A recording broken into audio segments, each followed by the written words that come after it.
L'autre actualité de ce vendredi, c'est le désarroi des habitants de Saül et pour cause. La compagnie Air Guyane en difficulté puisqu'elle ne dispose actuellement que d'un seul appareil pouvant desservir les petites pistes, notamment dans les communes de l'intérieur. Une situation qui dure depuis plusieurs jours maintenant et qui impacte d'autres communes. Jocelyne Elgouache, Terence Moy et Éric Léon. Des tôles, du gaz, du carburant, du mobilier, bref, un peu de tout. Le fret attendu par les habitants de Saül. Attention. Donc là, il y en a 5.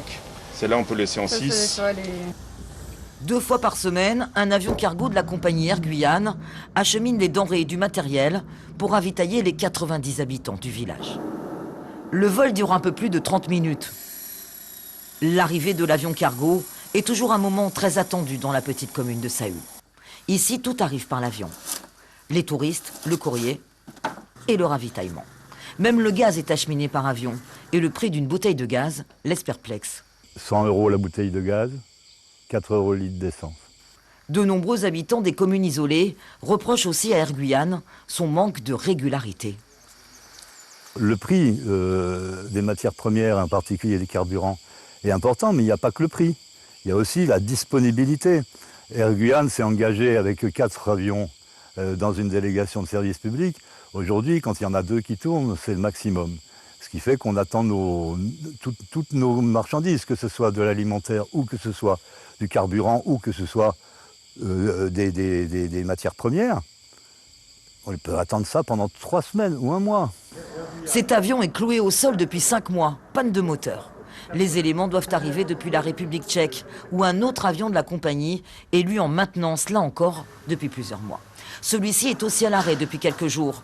Le mécanicien est à pied d'œuvre pour le réparer au plus vite. La compagnie ne dispose actuellement que d'un seul avion pouvant atterrir sur les petites pistes des communes de l'intérieur. Seul Maripasoula est desservi par l'ATR.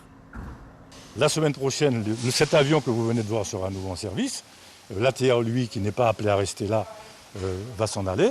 Et puis moi, j'espère qu'une fois que nous aurons récupéré les 2 moteurs de cet avion qui étaient immobilisés depuis 4-5 mois maintenant, nous aurons à nouveau nos 3 avions. Et puis là, tout rentrera dans l'ordre. La collectivité territoriale de Guyane est alertée de la situation. Alors il est vrai que depuis le début de notre mandature, nous avons été très régulièrement interpellés par les populations qui vivent dans les communes enclavées sur les retards, sur les annulations effectivement sans explication de la part de la compagnie. Donc il s'avère que moi j'ai repris la délégation il y a peu de temps. Et ce que je vais effectivement demander, c'est à ce qu'on puisse nous transmettre effectivement les rapports d'activité mensuels. On va analyser tout ça, faire des propositions en fait au président de la CTG et s'il le faut, appliquer les modalités de la DSP et donc appliquer les pénalités. En décembre dernier, Air Guyane a accueilli 7400 passagers sur ces lignes. La desserte aérienne, un service indispensable pour toutes les communes de l'intérieur.